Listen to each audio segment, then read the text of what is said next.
Muito bem-vindos ao Aconteceu no Rio Grande do Sul, uma edição especial de 100 anos de Maurício Sirotsky Sobrinho.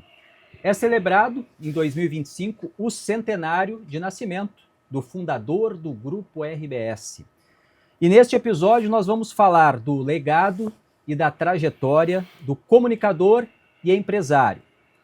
Em 5 de junho de 1925, em Erebango, no norte do Rio Grande do Sul, nasceu um menino, filho de José e Rita, imigrantes judeus. Ele começou aos 14 anos a carreira de locutor no serviço de alto-falante que informava e animava o público na praça e nos eventos em Passo Fundo. Aos 17 anos, contrariando o pai, veio a Porto Alegre para o teste de locutor na Rádio Gaúcha. Ele voltaria a Passo Fundo anos depois para dirigir, ainda muito jovem, a rádio local. Lá se casou com Ione Pacheco. Nos anos 50, estava de volta a Porto Alegre. Atuou em rádios e abriu uma empresa de publicidade. O programa de auditório Maurício Sobrinho lotava o Cinema Castelo. Ele era o campeão de cartas na Rádio Farroupilha, até que em 1957 aceitou o convite para ser sócio e diretor da Rádio Sociedade Gaúcha, a nossa Rádio Gaúcha. O Grupo RBS estava nascendo. Vieram depois a TV Gaúcha, hoje RBS TV, o Jornal Zero Hora e tantos outros veículos de comunicação.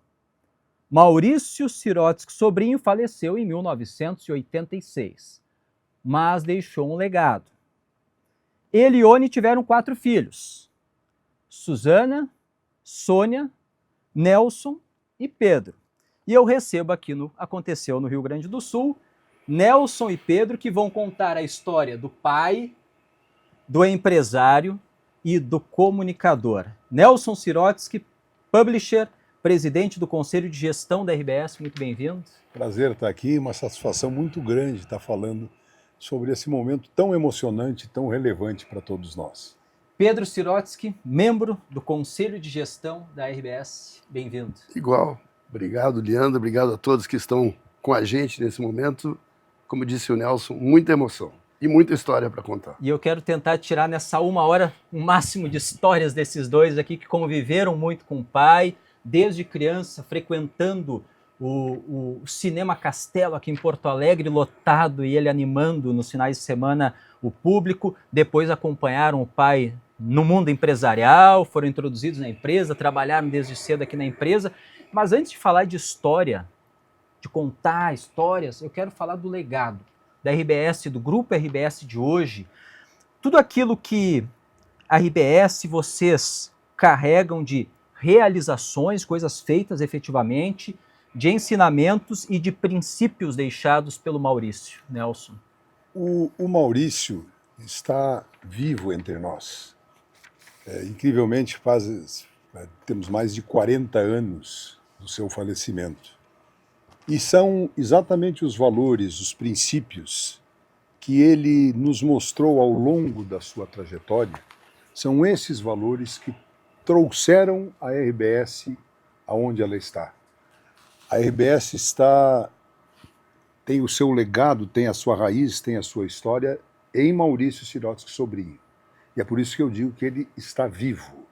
E esse legado é um legado de muita responsabilidade e também um legado de muito propósito.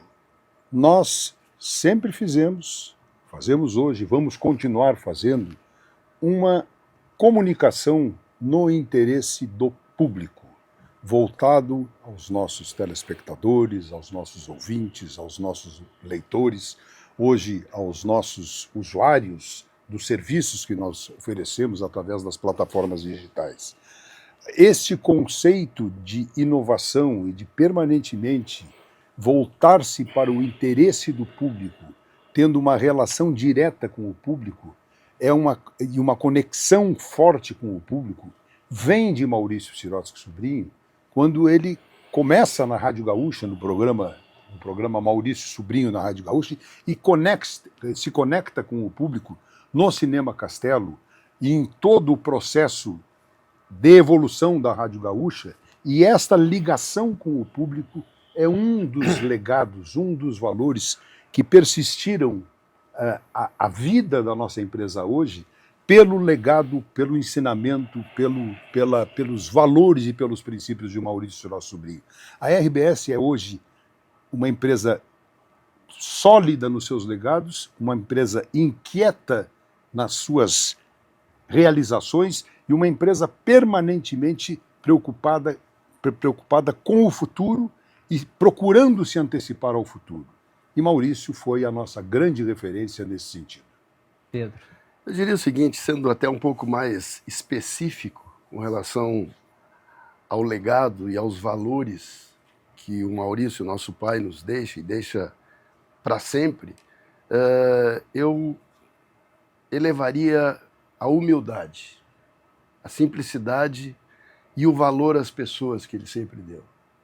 Nunca nenhum valor esteve à frente do que o valor aos seres humanos. Fossem os colaboradores da empresa, fossem os clientes da empresa, fossem os usuários de uma maneira geral. Ele sempre nos ensinou que as pessoas deveriam ser respeitadas sempre. E quando se fala em humildade, e nós que convivemos uma vida com ele, ele era uma prova cabal disso. A simplicidade do Maurício era algo claro todos os dias da sua vida. Em todos os momentos, ele não deixava de ser, sobretudo, uma pessoa simples, uma pessoa acessível e uma pessoa, portanto, querida pelas pessoas de uma maneira geral, porque à medida que o tempo foi passando, a sua dimensão como empresário, além do comunicador, que é o início da sua história, ele se transformou numa pessoa percebida com muito poder. Mas esse poder nunca fez parte da vida dele. Ele sempre foi um ser humano fácil de lidar. Tem um episódio, sempre se fala, às vezes ainda em Porto Alegre, assim, eu encontro um taxista das antigas que comenta, minha mãe ou meu pai trabalhava na RBS na época do seu Maurício, e conta assim com uma proximidade muito grande a relação com o pai de vocês. E tem um episódio que envolveu, inclusive, um humorista que foi muito conhecido no rádio aqui em Porto Alegre, que era o Pinguinho, que o pai de vocês comprou um circo para ele. Mas como o Pedro disse muito bem, ó, o Maurício era um homem autêntico, ele era um homem puro, verdadeiro. E o Maurício fazia muitas das suas coisas por intuição e pela sua vocação pessoal. Eu acrescentaria, assim como legado formal, a paixão pela comunicação que Maurício sempre teve. E Maurício sempre foi extremamente coerente na sua vida com os seus próprios propósitos. O gosto pelas pessoas, a paixão pela comunicação e transformar isso numa realidade no dia a dia. E como o Pedro disse muito bem, a conexão com as pessoas, o respeito. Pinguinho era para Maurício um igual, um companheiro, um artista que estava num determinado, que já tinha trabalhado junto com Walter Broda e com outros profissionais na Rádio Gaúcha, no programa Campeonato em Três Tempos e outros programas que começaram com Maurício na Rádio Gaúcha, era um ser humano, era uma pessoa que Maurício gostava dela. Pinguinho, no final da vida dele, tinha suas dificuldades, tinha seus problemas, os seus desafios. Maurício ficou sabendo e com absoluta naturalidade ele vai lá, compra um circo e dá o circo para Pinguinho continuar a sua vida de artista ao longo da sua vida. Assim era Maurício Sirotsky. Eu tenho um outro episódio assim que para mim é marcante, que é uma coisa muito simples, que é uma prova real dessa postura, desse jeito do Maurício. É difícil falar Maurício, é o nosso pai, né? E que é um dia assim, um dia ordinário de trabalho, um dia comum. Eu estava na sala dele conversando com ele, qualquer assunto, era início da tarde, aí batendo um papo, e ele levantou da sua cadeira e disse, vem comigo. E ele saiu da sala, e começou a andar pela empresa, e eu, atrás, não estava entendendo onde é que nós estávamos indo. E a primeira parada dele foi na cabine da telefonista da RBS, que era do 6º andar, a Sulamita, né? E ele vai ali, ele dá um abraço nela e diz: parabéns pelo teu dia. E aí ele foi em todas as cabines onde as telefonistas trabalhavam, que era o dia da telefonista. Então aquilo ali me marcou muito, porque nem eu sabia que era o dia da telefonista. E ele vai lá e abraça pessoalmente. Quer dizer, isso é o ser humano. Isso é a pessoa que é como, assim, a autenticidade. Ele não fazia isso na pessoa jurídica. Ele fazia isso porque a pessoa que ele sempre foi respeitava as pessoas. Em 56, ele já estava na Farroupilha, já fazia programas, mas estreou o programa com o seu nome, Maurício Sobrinho, e não usou Sirotsky, porque na época entendiam que era difícil das pessoas pronunciarem, né? Correto? Não, o Maurício tinha muita intuição, não usou o Sirotsky para ter um nome artístico. Ele dizia isso. Era Maurício Sobrinho, era o nome. Embora o nome dele, real, seja Maurício Sirotsky Sobrinho. Mas ele eliminou o Sirotsky também para o artista, para facilitar a vida do público. E daí, quando ele completou um ano de programa, que era um sucesso na Farroupilha, veio o convite para a Gaúcha, ele foi para ser diretor, sócio, e levou o programa Maurício Sobrinho para a Gaúcha, era apresentado, lotava o Cine Castelo, que era um cinema aqui da Azenha, e vocês têm lembrança de guris, vocês dois, de frequentarem esse ambiente. Conta um pouquinho como é que era esse ambiente para quem nunca foi num programa de auditório. Eu começo respondendo porque eu sou... Tu é mais velho. Um pouco mais velho. Um pouco mais velho que o Pedro, embora ele pareça mais velho que eu. Direito de resposta. Sem problema. Não, eu respondo a tua pergunta, Stout, porque realmente o programa Maurício Sobrinho, no Cinema Castelo, é um marco na vida da comunicação do Rio Grande do Sul e um marco para nós, para mim, para o Pedro e para as nossas irmãs, é um marco muito forte nas nossas vidas. Eu, por exemplo, assim, a minha primeira lembrança que eu tenho de mim mesmo, eu tinha 4 anos ou 5 anos, não era mais do que isso, e eu estava sentado na primeira fila do Cinema Castelo, com uma senhora do meu lado que cuidava de mim, que era a chefe do fã-clube de Maurício, Dona, olha a idade, vou lembrar do nome, a dona não sei o que, Tina, porque era Fridolina, era por aí o nome dela, acho que era a Dona Fridolina. Dona Fridolina, nome teórico, quando eu chegava com meu pai no Cinema Castelo, aqui na Azenha, ele me largava, me entregava para esta senhora, que era... E eu disse, pai, quem é? Essa é a chefe do meu fã-clube.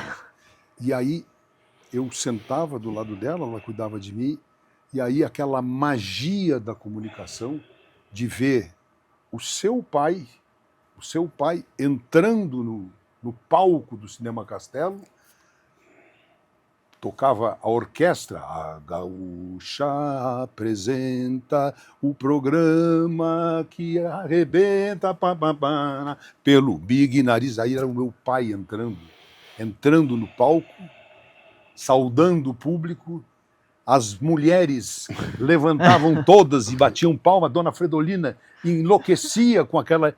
E era meu pai que estava ali. Aquele momento ali, para mim, como criança, é um momento mágico na minha vida. Foi ali que eu me apaixonei também pela comunicação e, obviamente, que naquele momento ali, o meu pai, eu sabia, seria o meu ídolo por toda a sua vida. Nessa mesma direção, alguns anos depois, porque eu sou mais moço, eu ia junto, e essa cena é muito viva para mim, da gente...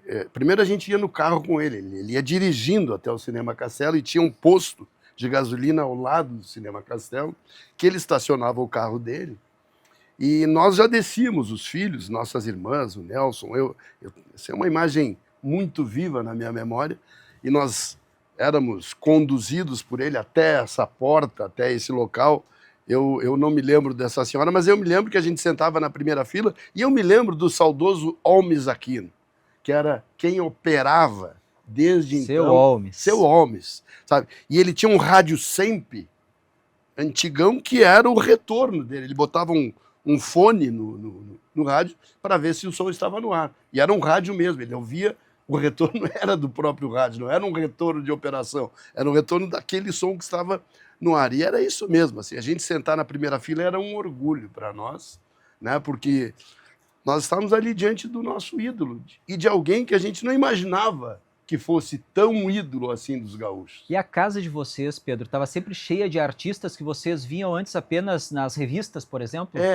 Nós éramos também pequenos, né? Mas o que acontecia, né? Além assim dos saraus que ele e a nossa mãe realizavam em casa, mas no domingo, depois do programa, muitos artistas iam almoçar na nossa casa. Então era comum, por exemplo, artistas como pessoas da nova geração sequer talvez tenham ouvido falar, Germano Matias. Me ajuda, Nelson. Salomé Paris. Salomé Paris. Calbi Peixoto. Ângela Maria. Ângela Maria. E a Elis, né?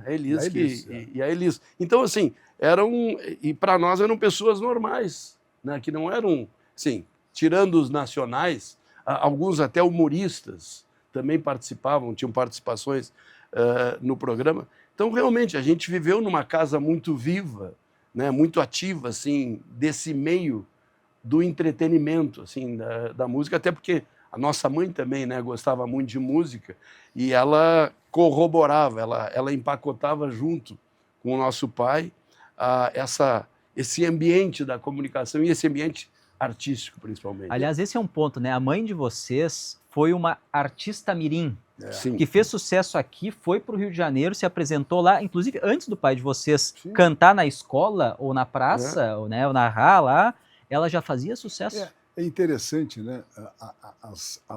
A nossa casa, eu tenho lembrança de ter vivido em 2 casas ao longo da minha vida, enquanto eu morei na casa dos meus pais. Uma é na rua Santa Terezinha, 360, e outra, que aliás, ainda existe, está lá, aqui na rua Santa Terezinha, a casa está lá. E a outra foi aqui nas Três Figueiras, onde eu vivi a maior parte da minha adolescência, até casar, que eu vivi lá com os meus pais. O que eu queria ressaltar é que durante toda a vida de Maurício, a casa de Maurício era uma continuidade da casa das pessoas e era uma continuidade do trabalho. O Maurício e a Dona Ione, que tem um papel muito relevante nessa história também, não apenas como cantora mirim, mas como parceira do Maurício por toda uma vida, transformava a nossa casa numa continuidade daquela paixão por comunicação que os dois tinham de maneiras diferentes e que, nesta conjugação, deu suporte para uma família, para a nossa família, para os meus irmãos, para mim, nesse sentido de que nós realmente vivemos sempre esse ambiente dentro de casa relacionado à comunicação. E era muito natural a Elis Regina dar um autógrafo para o seu público lá no Cinema Castelo e depois ir para nossa casa comer churrasco na rua Santa Não tem uma história tua na fila para pedir autógrafo? Não, essa é uma das tantas histórias. O Pedro tem inúmeras histórias com a Elis também. Quando terminava o programa Maurício Sobrinho, era organizado uma certa fila para os artistas que tinham participado, para eles darem autógrafo. Naquela época não tinha nada. Não tinha telefone celular, tinha máquina de fotografia que eram grandes e ninguém levava a máquina para o programa. Mas tinha para pegar autógrafo. E eu, todos os domingos que eu ia no programa, eu entrava na fila para pegar o autógrafo da Elis Regina também. Numa dessas vezes, a Elis pegou, estava lá um monte de gente e tal, ela assinava o autógrafo na careca das pessoas, ela assinava na mão das pessoas com a caneta, e eu cheguei lá, Elis, assina aqui para mim. Ela olhou, sai daqui, guri, eu na tua casa, depois eu falo contigo lá e continua a fila de autógrafo dela. Por falar em casa, agora a gente tem uma imagem ali, já é anos 80, tá? O teu pai, a tua mãe, a mãe de vocês, né? E ali tá o Nelson, Pedro e as duas irmãs, a Sônia e a Suzana, né? A sim, família completa a nessa Suzana e a foto aí. Essa foto, tu identifica ela, eu Claro, identifico claramente. eu me lembro do momento dessa foto. A gente fez no escritório dele, aqui no 6º andar, né? No dia do aniversário, se não me engano, da Zero Hora. Tinha um evento evento da importante Zero que eu não Hora. me lembro o Acho que era. Acho que era os 30 Mas anos da Zero Hora. é muito interessante ver as nossas irmãs aqui, porque tanto a Suzana quanto a Sônia, assim, elas adoravam dizer que eram filhas do Maurício Sobrinho, sabe, assim, e elas, como nós, assim, mas como elas não tinham tanta relação ainda com a comunicação, depois até os seus respectivos maridos participaram da história, trabalhando durante muitos anos, o Carlos e o Marcos, então maridos da Sônia, e a Sônia adorava, e ela assim, qualquer ambiente que ela estivesse e que ela se apresentava, a Sônia Sirotsky, tu é parente, eu sou filha do Maurício Sobrinho, ela adorava isso, assim, sabe? E a Sônia até hoje. Até hoje. A Sônia até hoje. Até hoje a Sônia, quando ela vê um artista, a Sônia, ela se encanta. Ela tem aquele encantamento, né? E ela chega e ela pergunta, tá, fala, hoje, posso tirar uma foto? Sabe quem eu sou? Sou filha do Maurício Sobrinho. Aí, às vezes, as pessoas conhecem, outras vezes não, mas a Sônia tem uma paixão, como a Suzana também, cada um do seu jeito. Todos nós quatro, nós pegamos a comunicação na nossa vida pelo lado do pai e da mãe. Pai e da mãe, quer dizer, eles formavam uma dupla muito especial. Muito especial. E cantavam, gostavam de cantar. Em casa? Em casa cantavam. O pai, lá na infância dele, ele aprendeu tocar violino. Parece que não tocava muito bem. Parece que não deu muito certo. Parece que não deu muito certo. A mãe era cantora, a mãe tocava piano, era cantora. Quantas vezes, né, Pedro, nós, na casa lá da Santa Terezinha, e depois na outra, a gente parava para assistir o pai e a mãe cantando com a nossa família. Além de músicos que eles traziam, eles faziam saraus lá em casa. Eles faziam saraus. Assim, eu acho que, além de estar no sangue essa minha paixão pela música, passa muito por esses momentos. Assim. A minha mãe tocava piano, tocava gaita, sabe? Porque a mãe dela era pianista de música clássica, então, assim, ela tinha...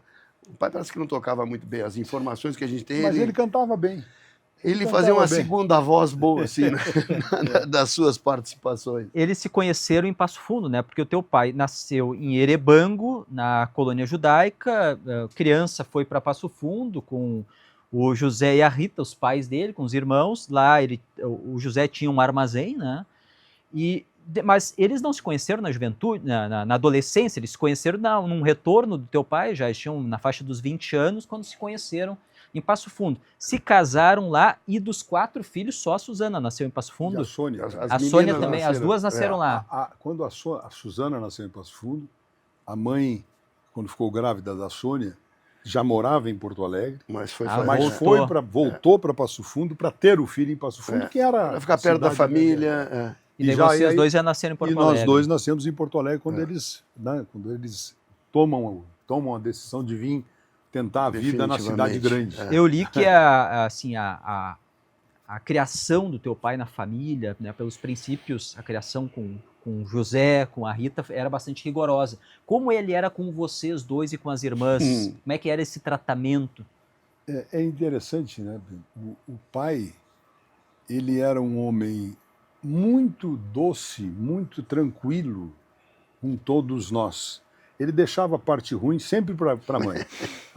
Eu não me lembro, e acho que o Pedro também não se lembra, porque eu acho que não aconteceu, e acho que de ter recebido um beliscão, um tapa. Eu lembro. Eu não recebi. Na minha vida, o pai era um cara assim, muito tranquilo com os filhos, muito sereno com os filhos, e eu não me lembro realmente, pessoalmente, de ter recebido um puxão de orelha do pai. Ele era uma pessoa muito... Mas não era uma pessoa de muito diálogo com os filhos. Ele não era uma pessoa de muito diálogo, ele era uma pessoa... Eu acho que ele era uma pessoa comum. Eu acho que ele era exatamente como qualquer pai, como qualquer mãe. Tinha, em determinados momentos, dificuldades de conversar, de aprofundar determinados assuntos, e como qualquer pessoa. Mas era uma pessoa muito doce em casa, muito doce no sentido de não ser um disciplinador dentro da casa. Esse papel, para nós, quem cumpriu mais foi a mãe, não é, Pedro? Ela cumpriu 110%. Quem cobrava o dever de casa era a mãe. A mãe era muito braba. A mãe era muito braba. Ela só no olhar. Ela não precisava falar. E quando falava, aí é porque a coisa estava muito feia. Mas eu me lembro, sim, eu tenho o pai, é isso mesmo, quer dizer, quem cuidava da parte hardcore da educação dos filhos era ela. Mas ele tinha uma aura, assim, que a gente respeitava muito, assim, sabe? E ele, ao mesmo tempo que ele era doce, ele era amoroso, mas quando precisava ser duro e frio, assim, ele devagar, sabe? Ele não era facinho, não era uma pessoa que estava sempre de bom humor. Aliás, ele, quando acordava de mau humor, não era muito fácil. Mas eu me lembro que eu levei um tapa só na vida dele, porque, ingenuamente, é uma cena também, a gente estava, por algum motivo, no aeroporto de Congonhas, em São Paulo, eu era muito pequeno, e ele foi pedir alguma coisa, um café, um sanduíche no bar do aeroporto, e eu não alcançava no balcão por ser pequeno, e sabe aquela coisa de criança? Eu fiquei meio que com a boca lambendo o balcão, assim. Qual criança não fez isso na vida um dia? E aí, quando eu vi, ele me deu, tira essa boca. Aí foi o único tapa que eu levei dele, eu nunca esqueci. Agora, eu nunca levei tapa do pai, mas eu levei um grito do pai uma vez, assim, que me assusta até hoje. E a circunstância Já sonhou? do grito... Não, a circunstância do grito é muito engraçada, a circunstância do grito. Isso foi na casa da Iguaçu, não era mais na Santa Terezinha. O pai estava doente com um problema de... Como era o nome Gota. daquela? De gota. E ele estava deitado em casa com os pés para cima. Assim. Gota, o cara fica com dor assim. É uma dor localizada. Né? É um reumatismo gigantesco. E eu cheguei do colégio e entrei no quarto para dar um oi para ele, e dei direto no pé dele. Ele deu um grito. A sensação que eu tive que ele ia morrer ali naquele momento. Foi um susto, mas ele, quando ele se recuperou, eu disse: desculpa, pai, desculpa, eu não queria te machucar, esqueci que tu estava... Enfim, mas ele era um pai, né? Como qualquer outro pai, com todas as suas qualidades e com todas as suas dificuldades numa relação, isso é parte da vida. Né? Eu quero voltar com vocês para essa paixão pela comunicação, porque ele não era filho de um cantor, não era filho de um radialista, foi algo natural dele que surgiu, né, naquela família e que foi muito precoce. O que ele contava para vocês sobre os primeiros tempos, lá no colégio, em Passo Fundo, quando ele pegava um cabo de vassoura com uma latinha na ponta amarrada para simular aquele microfone da Rádio Nacional lá do Rio de Janeiro, os primeiros tempos dele, um adolescente ainda com 14 anos, fazendo o serviço de rádio poste ou alto-falante numa cidade que nem tinha rádio ainda. Quer que eu fale? Vai. Não, isso é interessante, né? Porque a gente fala assim de legado e hereditariedade, né? E nesse caso... se torna interessante porque os pais dele, principalmente o pai dele, né, o velho José Sirotsky, né, ele era um homem, contam as histórias, e a gente conviveu bastante com ele, ele era um homem muito rígido, de uma formação muito imigrantes, chegados crianças, vindo em 1913 para o Brasil, né, com todas as dificuldades daqueles que fugiram das perseguições. E ele era muito rígido e determinava as coisas, ele não tinha negociação. Por isso, o Maurício, que começou na escola, usando cabo de vassoura como microfone, surpreendeu, né? Eles eram 5 irmãos, o Henrique, o Isaac, o Maurício, o Semi e o Jaime, né? Aí o Maurício entra na vida da comunicação por uma questão dele. E aí, este legado hereditário que passa para a família nasce dele. E também com a conjunção da relação dele com a dona Ione, né? com a nossa mãe, que faz com que eles criem nas nossas vidas também essa paixão. Mas surpreende, porque aquela história de que filho de peixe, peixinho é, no caso dele ele não foi. Acabou convidando o Jaime, irmão mais novo, anos mais tarde, para participar da história, do início da história, e o Jaime também pegou esse veio da comunicação dessa maneira. Mas é interessante porque isso não tem uma história... a única história, assim, de uma relação, mas aí não é de comunicação, é de comercial, aqui o José Sirotsky, que tinha a casa José Sirotsky na praça, na frente da praça em Passo Fundo, na rua Moron, ele anunciava, tem até uma foto que a gente precisa resgatar, de um outdoor no campo do 14 de julho em Passo Fundo, anunciando Casa José Sirotsky. Então ele tinha a visão de que a comunicação e a propaganda era importante. Né? Mas é interessante, né, que um dia desse, falando num outro grupo, me perguntaram, Deus, qual é aquela origem desse viés nosso de comunicação, e sem dúvidas é do pai e da mãe, é dessa combinação do pai e da mãe. Mas qual é a origem do teu pai? E é interessante, né, o meu pai nasceu, como já foi dito, em Erebango, no interior e tal, dentro de uma colônia pequena e tal. Depois se mudou para Passo Fundo, o meu avô teve um armazém e tal, e foi ali a atividade dele. Mas nós temos um tio-avô, que chama-se Maurício Sirotsky. O nome do pai é Maurício Sirotsky, sobrinho, porque... Homenageou o tio. Irmão do José. O irmão do José, que era o irmão mais moço do José, o penúltimo do José, era irmão, mas ele deu o nome de Maurício.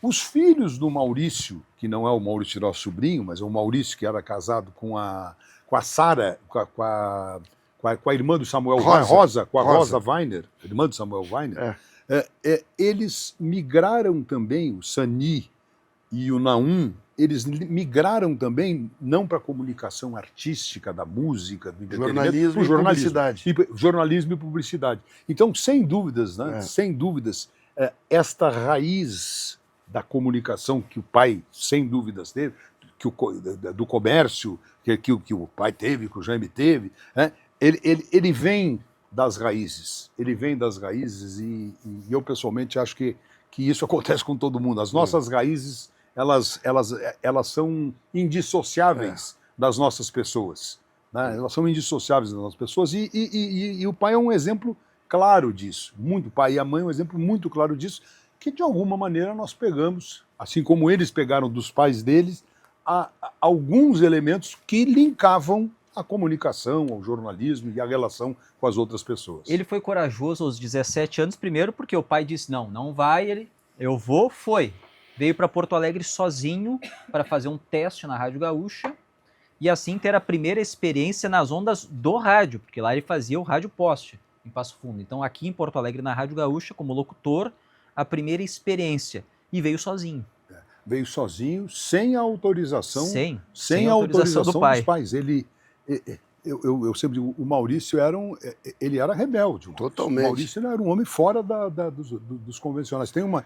Tem muitas histórias que a gente passa o dia, você contou, durante uma hora nós vamos falar, nós precisamos uma série, viu? Eu sei. Nós precisamos uma série. Mas o pai, assim, tem uma história que a gente resgatou recentemente, que é uma história dele lá em Passo Fundo, que ele morava, antes do serviço de alto-falante, que ele morava com os pais, evidentemente, e que ele simplesmente, não devia ter uns 14 anos, ou 13 anos, 15 anos por aí, ou antes, 14 anos, antes do serviço de alto-falante, ele simplesmente foge de casa, lá em Passo Fundo. Ele foge de casa, não dá, ninguém fica sabendo onde ele está e tal, e aí vão procurar, e acham ele, sabe aonde? Num acampamento de ciganos. Lá perto de Passo Fundo, num acampamento de ciganos, ouvindo as músicas e histórias que as pessoas estavam contando. Então o Maurício, ele era um homem rebelde, ele fazia o que ele tinha vontade. Esta vinda para Porto Alegre, o próprio serviço de alto-falante, ele era contratado do serviço de alto-falante, o próprio serviço de alto-falante. E aí, só para não perder na história, é através do serviço de alto-falante também, ou da comunicação também, que ele conhece a minha mãe, que passava na praça de Passo Fundo. Minha mãe era noiva de uma outra pessoa, né, que era um gerente da Varig lá em Passo Fundo, era noiva, e eles se olham daquela, sabe quando as pessoas se olham, e a minha mãe não dava muita pelota para ele, e ele, muito insistente, aí ele sai de onde ele estava, e ele vai ao encontro dela e diz, guria, eu vou casar contigo. Vou casar contigo. Guria, eu vou casar contigo. E casou com ela. Não, ele era determinado. Ele era muito e casou com ela. Essa história de rebeldia dele, além dessa fuga para um acampamento cigano, que é uma história que nós ficamos sabendo muito recentemente, né? Que lembra muito aquela história que está nos 100 anos de solidão, né? De um dos membros, acho que é o Aureliano Buendia, né? Que foge com o acampamento cigano, assim, é muito interessante. Mas o que eu acho assim legal nesse tema da rebeldia e que de alguma maneira a minha mãe, a nossa mãe, também o foi. Por que isso? Porque ela não é que ela fosse noiva, ela estava de convites já expedidos, entregues para o seu casamento, né? E imagine, Maurício, uma família de judeus imigrantes, né? Dona Ione Pacheco, filha de um promotor super tradicional. Ela não era judia. Ela não era judia. E aí chega em casa e diz, eu não vou mais casar com o Apolônio. Apolônio Pinto. Apolônio Pinto. Eu não vou mais... Nós sabemos o nome. Imagina pro pai dela isso, porque eu acho que com certeza a mãe dela já tinha falecido, porque a mãe dela morreu quando ela era muito menina, por isso que ela interrompeu Parou a carreira. A carreira de cantor. E o pai dela enlouqueceu. Não, eu vou casar e vou casar com um judeu e vou me converter. Então a rebeldia, essa simbiose aí de duas pessoas rebeldes com características diferentes, de alguma maneira nos gerou, de alguma maneira também rebeldes, né? É interessante esse episódio da mãe, para separar do... Aí o pai dela exigiu dela, assim, escreva uma carta para ele, dizendo que está desfeito o noivado. E ele escreveu embaixo, estou de acordo. Ciente. Olha só, estou de acordo, época, né? É uma outra época que ilustra muito bem assim, o contexto, né, de Maurício, de Ione E esse casamento ele vem depois dessa fase de Porto Alegre a primeira, porque ele vem a Porto Alegre com 17 anos, tem aqui, conhece Arnaldo Balvê, que foi uma pessoa, acho que muito importante na carreira dele, e ele muito jovem, daí Balvê tinha uma rede de rádios no interior, tinha uma rádio em Passo Fundo, precisava um diretor lá, e o teu pai, inclusive, teve que esperar completar os 21 anos, que era uma obrigatoriedade na época, para assumir esse cargo. Então ele retorna a Passo Fundo, ali ele conhece, casa com a tua mãe, e esse é um ponto que eu queria abordar com vocês, que é a rebeldia, ousadia, que todos os grandes empresários em algum momento têm que ter, né? E fica ali naquela linha entre o que é ousadia e o que é até inconsequência, às vezes, né? Ele teve muitos desses momentos na carreira que ele colocou, assim, muita coisa em risco para seguir adiante. Tem um episódio que seria... inclusive do retorno deles a Porto Alegre, tua mãe já estava lá, estava com uma filha, logo viria a segunda, e ele recebe o convite para voltar a Porto Alegre. Estava com uma vida estabelecida em Passo Fundo. Depois ele tem o episódio em que ele vai entrar como sócio numa rádio gaúcha que estava quebrada. Depois vai ter o episódio de recompra da TV Gaúcha. Não, né, como é que era isso aí, essa personalidade dele? Mas são inúmeros os momentos de ousadia e de coragem de correr riscos. Eu acho que tem... Todos esses momentos são o início que se combinou lá atrás do início da RBS, é quando ele aceita a sair da Rádio Farroupilha, associar-se à Rádio Gaúcha e trazer o programa Maurício Sobrinho para a Rádio. Isso é o início da trajetória. Mas eu lembro assim, a televisão, o início da televisão. Imaginem a televisão, no seu início, nos anos 60, tinha um canal de televisão em Porto Alegre. TV Piratini 59. TV Piratini 1959. Um veículo novo, caríssimo. Né, poucas pessoas com TV. Eu me lembro de assistir televisão na casa do vizinho. Na casa de amigo. As pessoas assistiam televisão. Então, era um eletrodoméstico caro, e Maurício, com um conjunto de de sócios da Rádio Gaúcha, ele acha uma licença vencida de uma concessão de televisão para Porto Alegre. Ele não tem dúvidas de pegar aquela Isso na Rádio licença, Gaúcha, lá com o na Balvê. Rádio Gaúcha com o Era um Balvê. Ele pedido não do tem Balvê. dúvidas de pegar aquilo. Ele não tem dúvida nenhuma de pegar aquilo. Convencer os seus sócios de que tinha que se jogar toda a iniciativa para fazer uma televisão, que a televisão seria o veículo do futuro. E ele joga todas as... E aí que o Jaime entra na sociedade e se transforma em sócio também do início da nossa história. E aí ele joga assim todas as energias e todos os recursos para fazer a televisão. E começa construindo um prédio, que é esse prédio que tem hoje aqui, ainda, óbvio que com outra configuração, no Morro Santa Teresa. Então, ele acreditava naquilo que ele acreditava por intuição. Não tinha business plan, não tinha projeção, qual é que vai ser o tamanho. Empreendedorismo, né? E risco absoluto. E muitas vezes, esse risco foi gravíssimo. A tua mãe tentava frear ele? Não, a mãe era muito equilibrada, a mãe dava muita força, tá? E tentava dar um sentido concreto para ele, objetivo para ele, para as coisas. Ela era uma pessoa muito objetiva. Ponderava isso. Ponderava, né? E em vários momentos, e tu refere assim, um momento da venda da televisão e da recompra da televisão. A gente vai botar uma imagem, inclusive, ali que é simbólica da venda e da recompra. Da recompra.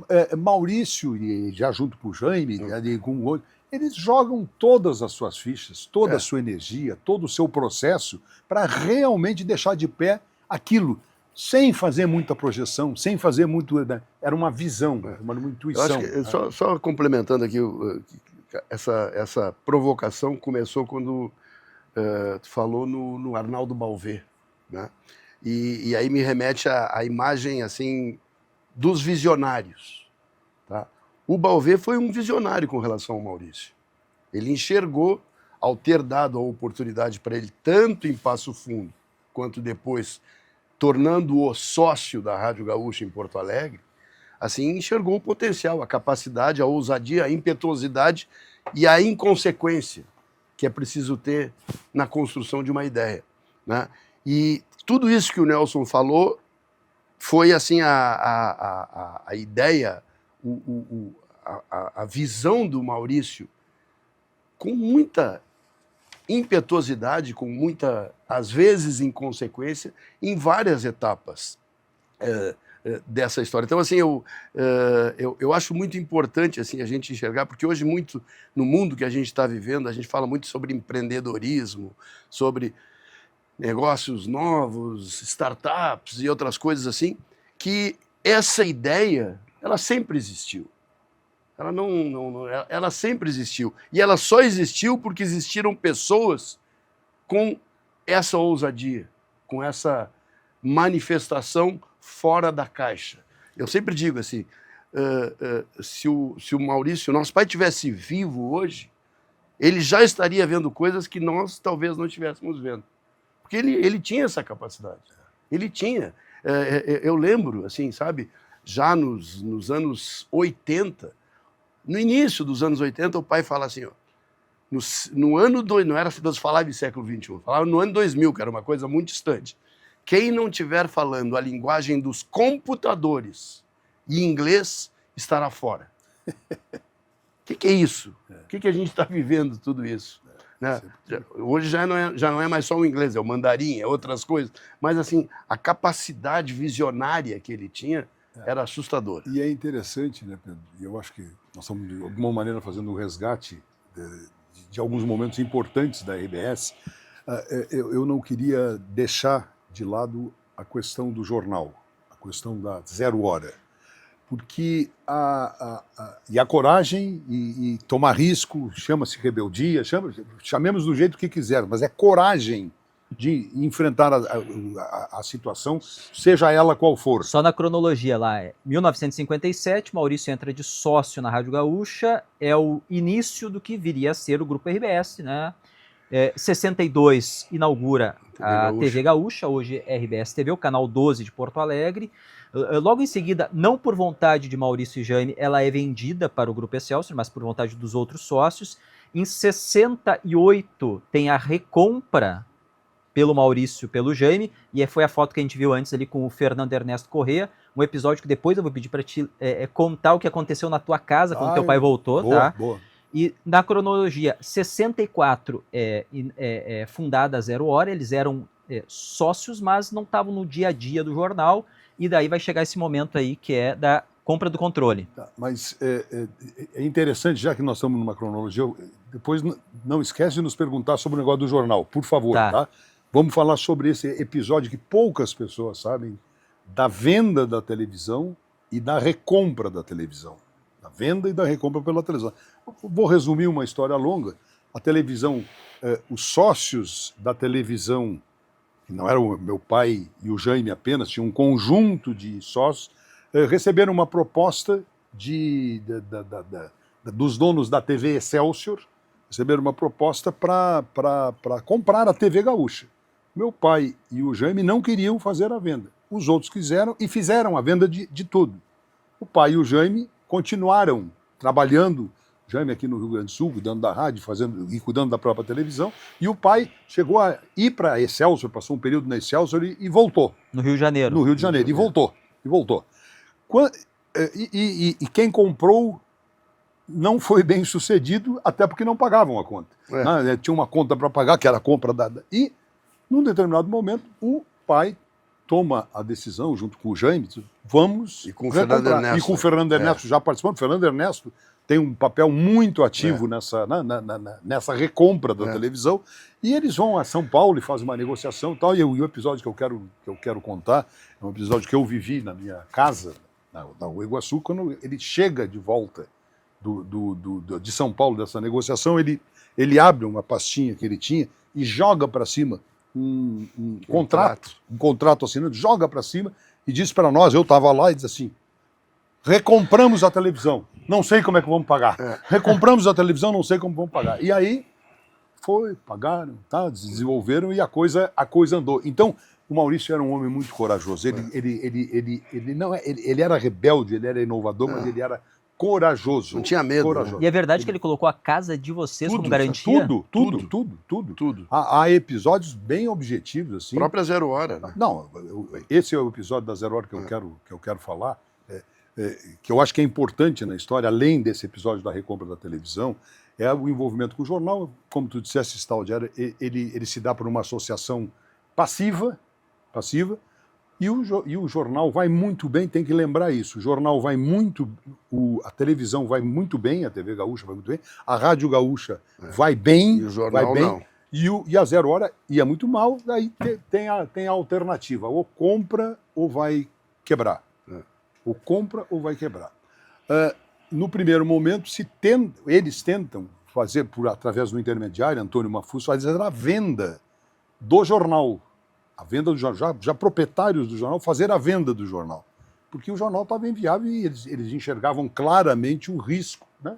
E o desconhecimento de quem vinha só do rádio e da televisão, o desconhecimento do E o comprador achou que aquele jornal não tinha futuro nenhum. Para quem ele ofereceu? Mas eu não quero, não precisamos citar, não precisamos citar isso. Para quem ofereceu, achou melhor dizer assim, não era um bom negócio. Não era um bom negócio e mandou uma frase de volta. Já vi muitos jornais fecharam. Esse vai ser mais um. E essa frase bateu. Foi um motor, né? Ficou mordido. Ela se transformou na maior motivação. Uma reação contrária. Sabe a lei de Newton? Vem de um jeito, volta com mais força. Foi isso que aconteceu. E aí o aprendizado no jornal, jogar tudo no jornal, cancelar qualquer festa, cancelar qualquer coisa que não precisasse ser ver, porque o risco que se tinha era o risco de lembre-se nessa época que o Correio do Povo era o grande jornal do Rio Grande do Sul. E a Zero Hora era um jornal sensacionalista quebrado. Na verdade, né, Nelson, eram 3 jornais, né? Correio do Povo, Folha da Tarde e o Diário de Notícias o Correio, a Folha e o Diário. E tinham vários. A Zero Hora era o último. Era o último. E era um jornal. E aí sem nenhum receio, quer dizer, não, eu acho que muito receio, mas com muita coragem, se joga, e isso bate nas nossas casas. Ó, aquela viagem que ia sair não vai ser mais. A Suzana, que é a nossa irmã mais velha, que casou em 1970. E ela conta. Que foi o ano da compra do controle. E ela conta o seguinte, ó, tinha uma festa programada, tá, e o pai vai lá e diz, acabou, não tem festa, coisa nenhuma, casamento simples e tal, festa, coisa. Então, são essas atitudes que mostram a coragem e a coerência do Maurício, é dele que nós estamos falando, de Maurício né? E aí a dona Ione tem um papel muito grande de botar, de aconselhar o marido de um jeito positivo para que as coisas vão para lá, mas com os pés no chão.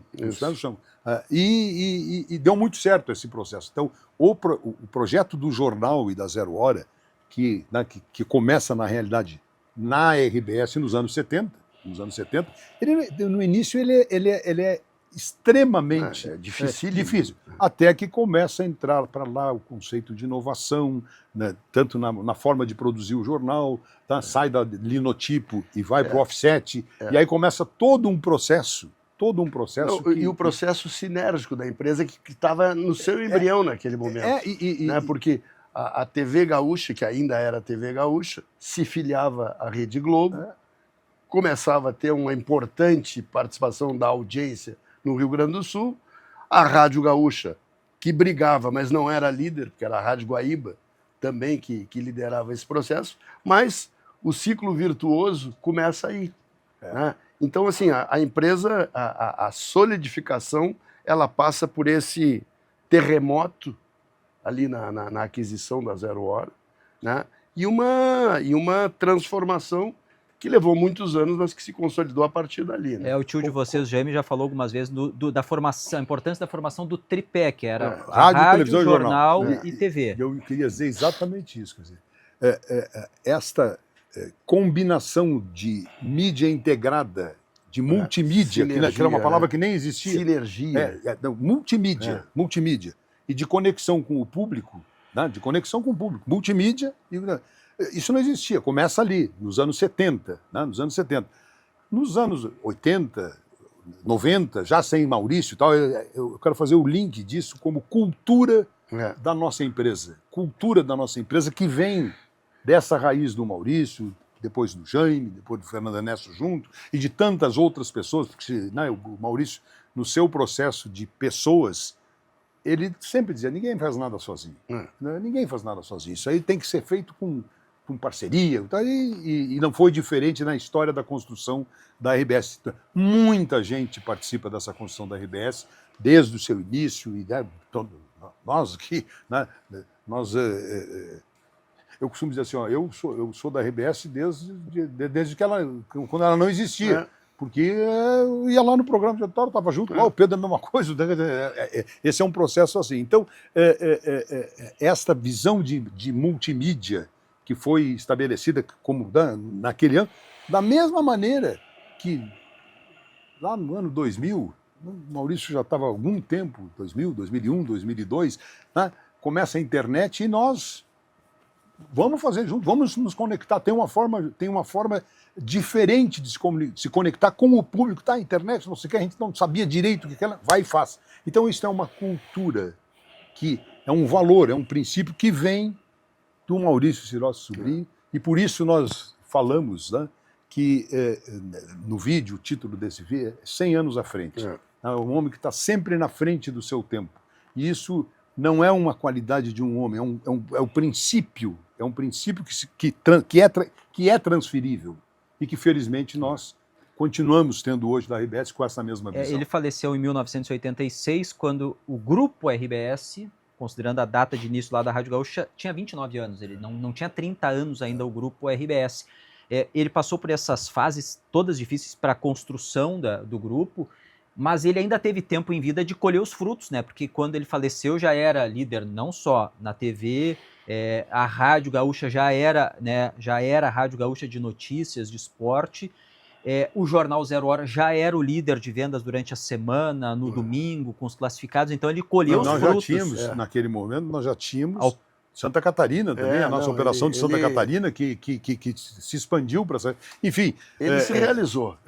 Não, Ele enxergou, foi um visionário, mas ele colheu muitos frutos. Sabe? Colheu muitos frutos, assim, e ele tinha muita felicidade nesse sentido, assim, sabe? Ele tinha orgulho, voltando ao início da conversa, do grupo de pessoas que ele liderava, certo? E, assim, ter revertido a história da Zero Hora, ter consolidado uma rede regional de televisão, que foi uma das visões maiores, até porque ele, por ser um homem do interior, a ideia, né, de primeiro, em 1962, ter inaugurado a TV Gaúcha com esse grupo de sócios, né, e ter saído do interior, ele disse, porra, se ele enxergou na praça de Passo Fundo que tinha um mercado, ele enxergou que nas cidades do interior do Rio Grande do Sul existiria um grande mercado. E, na visão dele, foi criada a primeira rede regional de televisão, que existe até hoje, que são os vários canais espalhados por todo o Rio Grande do Sul, né? E que foi um espelho, foi uma referência para outras redes que se criaram fora do Rio Grande do Sul, além de ter replicado também em Santa Catarina, né, que foram um espelho, foram um benchmarking, para usar, né, a expressão do que são as redes hoje no Brasil inteiro. Então, assim, ele colheu muitos frutos, assim, né? E eu quero dar um spoiler aqui do vídeo que a RBS TV vai exibir. Um documentário. O documentário que a RBS TV vai reproduzir, vai veicular agora no sábado. Tá? Sábado. Nós temos muitas imagens do Maurício, nós temos muitas informações do Maurício em arquivo e tal, e muitos áudios dele, mais áudios até do que vídeos. Né? E tem um áudio muito bom que foi feito numa entrevista para a Rochelle Hudson, que estava numa outra emissora que não era do grupo. Aquela talvez é o melhor retrato que nós temos de depoimento do próximo Maurício sobre o passado e sobre a visão dele de futuro. E é muito interessante que nesse depoimento, e eu estou dando que é um spoiler porque isso tem uma referência a esse depoimento dele, é que já no prematuro momento final da vida dele, porque ele faleceu de um jeito totalmente inesperado, aos 60 anos. Ele tinha se curado de um câncer e morreu de um infarto. Ele morreu de um problema cardíaco, um aneurisma na horta. E, infelizmente, ele faleceu repentinamente, de uma forma dramática, mas nesse depoimento que ele dá para essa jornalista, para essa comunicadora, ele faz uma reflexão desta pergunta que você fez: você é um homem feliz, você é um homem realizado, tal. E ele, obviamente, que ele é um homem realizado, ele se sentia um homem realizado com todas as realizações, não com as conquistas, mas com as realizações que ele liderou, né, e conseguiu construir. Mas é interessante, e esse é um spoiler, que ele num determinado momento dessa entrevista, ele diz: mas o que eu amava mesmo era a minha paixão como comunicadora, a minha paixão pelo programa Maurício Sobrinho. Ele era, na sua essência, um comunicador.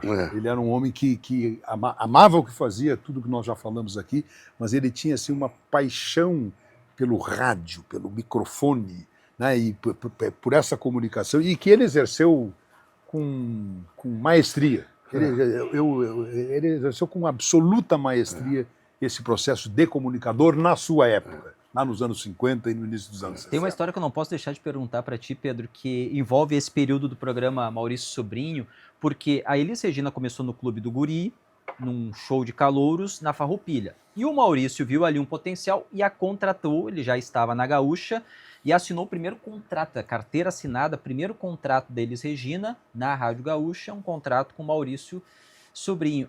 E depois eles tiveram um desentendimento lá, alguma coisa, e ficaram um tempo meio afastados. Como é que foi esse reencontro? Não, na verdade, assim, o primeiro contrato é porque ele ficava ouvindo a concorrência, né? Ele não ficava só ouvindo a sua emissora. E ele ouviu uma cantora, né, que era uma menina, E o Clube do Guri da Rádio Farroupilha, que era apresentado pelo Ari Rego, né, não fazia contratos. Talvez dava um lanche, né, alguma coisa assim para a pessoa se apresentar, uma oportunidade. E aí ele contratou a Elis passou a ser uma artista fixa do programa Maurício Sobrinho, cujo ia ao ar ao vivo na Rádio Gaúcha aos domingos pela manhã, porém, todo sábado de manhã ele fazia o ensaio completo do programa. Era como se fosse ao vivo, ele ensaiava, e ele tinha uma orquestra, cujo maestro se chamava Karl Faust, né, que dirigia, e que os números musicais da época, as interpretações eram desses artistas contratados e dos convidados. E aí Elis começou a faltar os ensaios. Faltou um ensaio, faltou 2, recebeu uma admoestação e recebeu um gancho, que foi uma suspensão. E essa suspensão provocou a ruptura dela com o programa, ela rompeu o contrato e talvez essa tenha sido o grande motivo para ela ter ido embora e se transformar na cantora nacional do que foi, mas ela saiu brigada com o Maurício de Porto Alegre. Nunca mais se falaram, passaram-se muitos anos. E quando eu tinha o meu programa, o Transação, na TV Gaúcha, né, que foi de 74 a 79, um dia ela veio a Porto Alegre e veio fazer um show em Porto Alegre e eu pedi à produção, olha, eu quero entrevistar a Elis. Eu estava morrendo de medo que ela primeiro dissesse não e estava com medo que ela dissesse sim também, porque eu não sei como é que ela iria me tratar. E fui recebido pelo empresário dela, na época o irmão dela, o Rogério Costa, e por ela. Gravei a entrevista, ela foi absolutamente fria, profissional na entrevista, nada demais, nada diferente do que foi. Ela não foi amorosa, não foi carinhosa. Terminada a entrevista, eu perguntei para ela, disse, Elis, eu não sei se tu lembra de mim, mas eu sou filho do Maurício, né? Eu te via lá na minha casa quando eu era pequeno, assim, ela disse, claro que eu lembro de vocês. E aí ela me perguntou, como vai seu pai? E aí eu lancei uma isca, ela disse, olha, ele vai bem, mas ele morre de saudades de ti, né? E ela chegou e me disse, eu morro de saudades dele. Disse, então, vamos fazer esse reencontro. Aí eu tinha que falar com ele, eu não sabia se ele ia gostar, né? Saí do hotel onde ela estava hospedada, vim aqui para a empresa, disse, pai, preciso te contar uma coisa. Acabei de gravar com a Elis e ela disse que está morrendo de saudade de ti. E ela chegou e ele disse assim, e como é que faz? Eu também quero falar com ela. Então vamos convidar ela para almoçar, que eu já tinha convidado, né? Vamos. Aí o encontro deles foi a coisa mais linda do mundo. Ele chegou para ela, olhou para ela, sua anã sem vergonha, e seu judeu sem vergonha. Assim, era uma relação que eles tinham, e ficaram amigos para sempre, e a gente ficou muito amigo da Elis, de novo, a partir desse momento. Como nós falávamos no início do programa, falar sobre o Maurício e ter apenas 1 hora para conversar sobre isso, a gente precisa fazer uma série. Mas, de qualquer maneira, eu imagino que a gente está... Não sei se nós estamos... Estamos nos encaminhando para o final. Tá bom. Fechou 1 hora.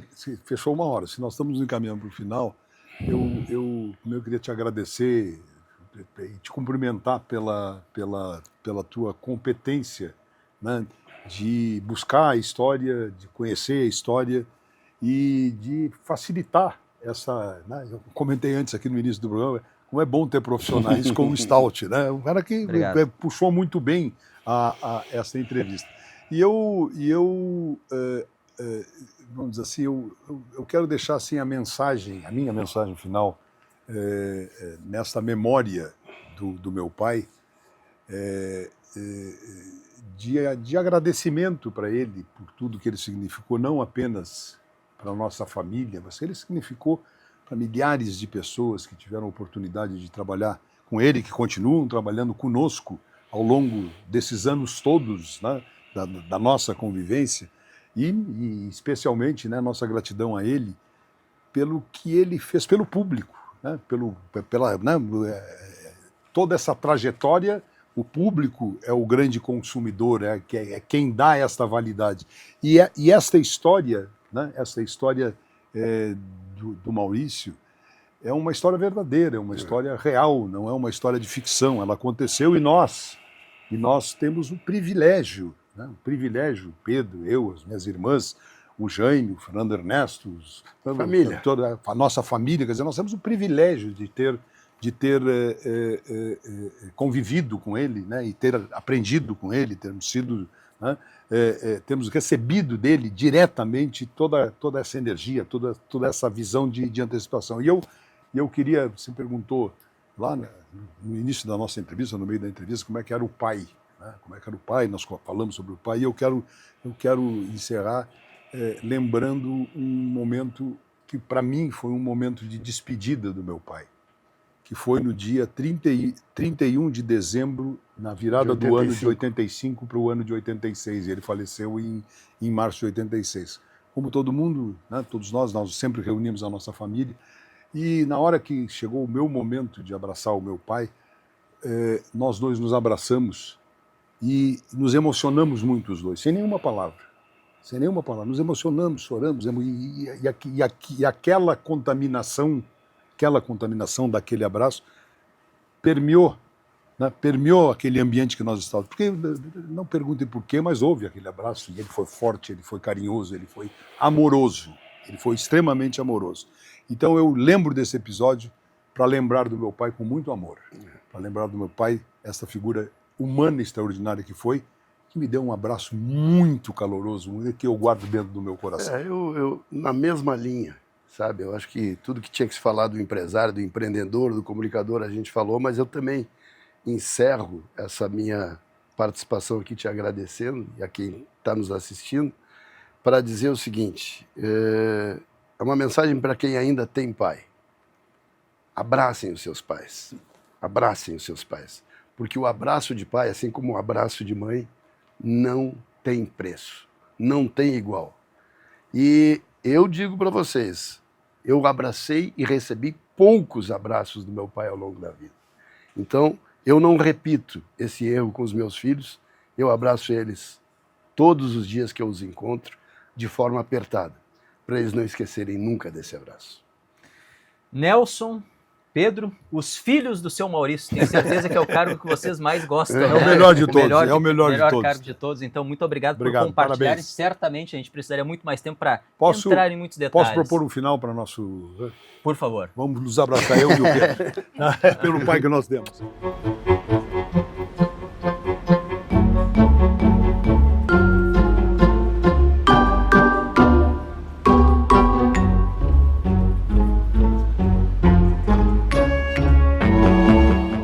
No Rio Grande do Sul especial, uma edição dos 100 anos de Maurício Sirotsky Sobrinho, empresário, comunicador, fundador do Grupo RBS, pai do Nelson, pai do Pedro, da Suzana e da Sônia, marido da Ione, sem contar os netos, né, a família que vê, bisnetos e tudo mais, sem contar os fãs que ainda estão vivos também, lembram dele. Então, muito obrigado pela audiência. Se gostou, compartilhe esse episódio.